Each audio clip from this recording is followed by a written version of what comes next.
Chief मुनव्वरीन की report के मुताबिक भारत का मावराए अदालत कत्ल का नेटवर्क पूरी दुनिया में फैला हुआ है। तर्जुमान दफ्तर खारजा की तर्जुमान मुमताज़ ज़हरा बलोच ने कहा है कि कनाडा में मावराए अदालत कत्लेआम में भारत के मुलव्वस होने की इतलात से ये साबित होता है कि भारत का मावराए रियासत कत्लेआम का दायरा अब पूरी दुनिया में फैल गया है। इस्लामाबाद में हफ्तावार मीडिया ब्रीफिंग में एक सवाल का जवाब देते हुए कहा कि भारत की खुफिया एजेंसी रा कई अशरों से जनूबी एशिया में गुमशुदगियों और कत्लेआम में मुलव्वस और मुतहरिक है। तर्जुमान ने कहा कि पाकिस्तान में रा की जानिब से टारगेट किलिंग और जासूसी के सिलसिला का शिकार रहा है। मुमताज़ ज़हरा बलोच ने कहा है कि पाकिस्तान ने गुज़िश्ता साल दिसंबर में एक जामिया दस्तावेज़ जारी की जो जून में लाहौर हमले में भारत के मुलव्वस होने के ठोस और नाकाबिले तरदीद शवाहिद फराहम करता है। इस्लामाबाद से आपको बताते चले, ब्यूरो चीफ मुनव्वरीन की रिपोर्ट के मुताबिक पाकिस्तान मुस्लिम लीग नवाज के वकील बैरिस्टर ज़फ़रुल्लाह खान ने बुध को सुप्रीम कोर्ट से रुजू किया और आइन पाकिस्तान के आर्टिकल 184 के तहत दायर इख्तियार के इस्तेमाल के बारे में मुनासिब हदायत मांगी। आइन का आर्टिकल 184 सुप्रीम कोर्ट के असल दायरा इख्तियार से मुतालिक है, जबकि आर्टिकल 184 बुनियादी हकूक़ के नफाज से मुतालिक। मुनव्वरीन की रिपोर्ट के मुताबिक वज़ीर-ए-आज़म शेख हुसैना ने आज जारी आलमी इक़्तिसादी बहरान से निपटने के लिए बैनुल-अक़वामी मालियाती मैकेनिज़्म को दोबारा तरतीब देने की ज़रूरत पर जोर दिया।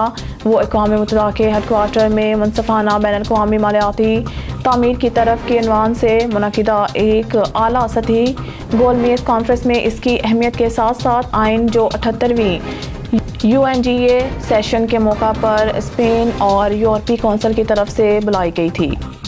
इस्लामाबाद से ब्यूरो चीफ मुनव्वरीन की रिपोर्ट के मुताबिक चीफ जस्टिस ऑफ पाकिस्तान काजी फाइज ईसा और सीनियर जज जस्टिस सरदार तारिक मसूद ने बुध के रोज़ पाकिस्तान बार कौंसिल और सुप्रीम कोर्ट बार एसोसिएशन के अरकान से बातचीत की। बुनियादी तौर पर तसर्रुफ़ के हवाले से इनकी राय हासिल करने के लिए मुकदमात की इस सिलसिले में सुप्रीम कोर्ट के रजिस्ट्रार ने और SCBA के अरकान को एक ख़त लिखा था, जिसमें इन्हें आज चीफ जस्टिस ईसा और जस्टिस मसूद से मुलाकात की दावत दी गई थी।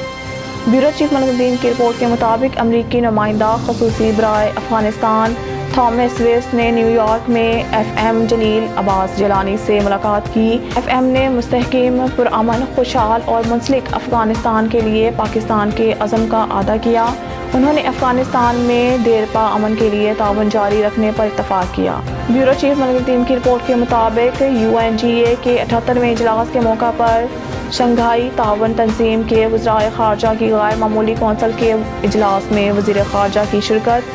वज़ीर ख़ारजा जलील अब्बास जिलानी ने न्यूयॉर्क में UNGA के 78वें इजलास के मौका पर मुनक़िदा SCO के वज़राए ख़ारजा की गैर मामूली इजलास में शिरकत की, जिसमें दीगर अमूर के साथ साथ शंघाई ताउन तंजीम के लिए तशवीश के असली आलमी और इलाकाई मसाइल के साथ साथ मजबूत बनाने के तरीक़ों पर भी तबादला ख़याल किया गया। अक़वाम मुत्तहिदा के मैकेनिज़्म के साथ ताउन अपने बयान में वज़ीर ख़ारजा जिलानी ने SC और ममालिक के दरीना तारीख़ी, सकाफ़ती, तहज़ीबी और जोग्राफ़ियाई ताल्लुकात की अहमियत को याद किया और आलमी जोग्राफ़ियाई सियासी चैलेंजों से निपटने के लिए इस्तेहकाम, सलामती और पेश रफ्त की रोशनी की तौर पर इस बांड की अहमियत पर जोर दिया। बहाकसीरजहती के लिए पाकिस्तान के अज़म का अदा करते हुए वज़ीर ख़ारजा जिलानी ने बैनुल-अक़वामी तनाज़ात के हल में अक़वाम मुत्तहिदा के मरकज़ी किरदार पर जोर दिया और जदीद दुनिया के चैलेंजों से निपटने में अक़वाम मुत्तहिदा के हम किरदार को मजबूत बनाने के लिए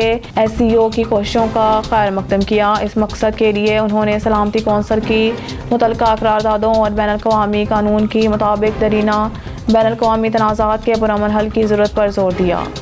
न्यूज़।